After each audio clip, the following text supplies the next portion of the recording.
One of the fastest ways to gain trust as a long-term substitute teacher isn't in the classroom. It's all in how you communicate with the parents. So let's talk about how you do it right. So why parent communication matters. It builds trust and shows professionalism. It helps maintain consistency. I said that weird, but yeah, consistency between the home and school for the students and for the parents. And it prevents misunderstandings, and it definitely supports student success. So start early. Introduce yourself with a welcome letter or an email during your first week. Now, one thing to do, I will give a side note here. One thing you do not want to do is share your personal email or your phone number, because they will reach out to you. You will get a text at like 11 p.m. saying, why didn't you grade my son's assignment yet? And he still has a C. You don't want that. Give them your work email. Give them times of when they can email you and you can respond, and times that you can call on from like your school phone. But definitely share how long you're going to be in this role for, and then your approach to communication. So like I said before, you can give them your school email. You can give them obviously your classroom phone number if you have one. And then other ways of communication would be like dojo, remind, things like that. Set the tone warm, clear, and definitely be professional. Use school-approved tools. So just like I said earlier, communicate with the parents through your email. Class Dojo is a good one. Remind or parent portals. And definitely document all of the parent interactions, good or bad, and especially when it's related to academics and behavior. And again, avoid using your phone number, their phone number, texting, and also avoid social media, which I think you know, but I'll just put that in there just in case. Keep it focused and positive. Don't just reach out for the negative behavior. Call and let the parents know that they are doing an amazing job. Their child, oh my God, is doing a great job in class. You know, like, everybody needs that, right? Students need it. You need it to like help you. And then parents need to hear how well their students are doing. It's just something fun and nice to do. And it could be something as small as, you know, Lily was amazing. I'm sorry, there's a garbage truck on my street right now. But Lily was so amazing to a student who is on an IEP. She worked with him and was his friend and sat with him and talked with him the whole time. She was great, you know. And that's not little, that's actually big. Something little would be something like,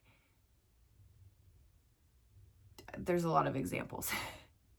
She gave a pencil to someone who didn't have one. I don't know. But you get the gist of it. The good behavior is always going to outweigh the negative behavior. So make sure you are doing those positive phone calls home, positive notes, however you are communicating with the parents, and highlight their effort, their growth, or behavior improvement. So be clear and precise. So if you're like doing an email type of thing, do use bullet points or short paragraphs in emails. I think a short paragraph would be better than a bullet point, especially if they ask you a question and you're like bullet point, bullet point. So definitely do like short paragraphs. If you are the one that's reaching out, state the purpose of your message up front. So don't be like bull crapping your way through and then Marcus was late and I gave him a detention. Bye. Like, no. Start, maybe like your title would be something Marcus behavior. And then you would say, hey, so-and-so, like, this is the behavior that I've been seeing in class. Is there any tips that I need to know about that's going on from home, whatever the situation is. And then before you send that email, go to someone and have them read the email and then see their reaction. They're like, don't send this, don't send it, because then that's going to make that parent come into the school and try to get you. So try to get someone else's opinion on your wording before you send it. Avoid jargon and write in a way that a parent can understand. They're not stupid, but write it in a way that they are going to, the point is going to be get across.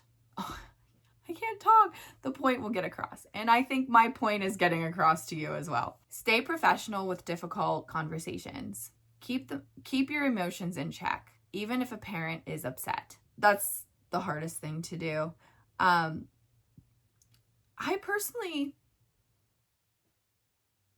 don't really know if I had a parent that was upset, but I had a couple parents just in physical education just be like, I don't understand why you docked off points when my kid was in class or whatever. And so I would state like, oh, like, and I always like would attach the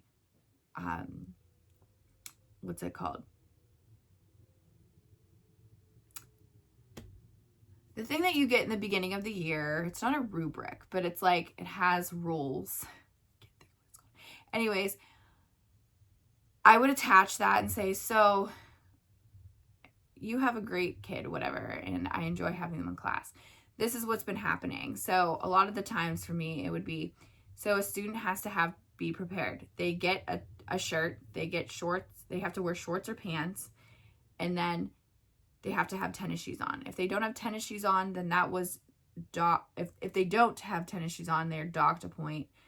If they didn't have their t-shirts, it wasn't a big deal. It's just like, obviously, like some of the girls had on like crop tops, and like what we were doing wasn't going to be appropriate. So like they needed a different t-shirt. So that point needed to be given. So I always like made sure that they had the syllabus. That's what it's called. The syllabus there. And I would just like underline it and when I send it, and that way they would like understand. And I would say, if you have any other questions, don't hesitate to reach out. And then if there was a meeting, which I never had a meeting with a parent over something, but I know a lot of teachers did, then you have that email, have the syllabus, and like have the principal be there, have the head of physical education or the head department of English, whatever you're in, there to support you as well. Focus on the facts and not the feelings. If you hate a student, sorry, but you can't just be like, I hate your child. Like, no, you need to focus on the facts and what's going on in the classroom. If they're being rude and disruptive and out of control, say that appropriately to the parents. So don't say exactly how I just said it, but I would say, you know, I'm trying to think of a name. Tracy is being too talkative in class. She's talking when I'm giving the instructions specifically, and when I ask her to stop, she stops for about 30 seconds and then restarts.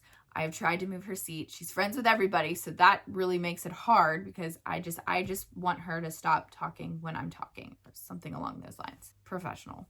And definitely offer solutions or a collaboration, and that way you can work with the parents in order to help their kid be a better human being. Because remember, we are there for the students. We are there to make them better people.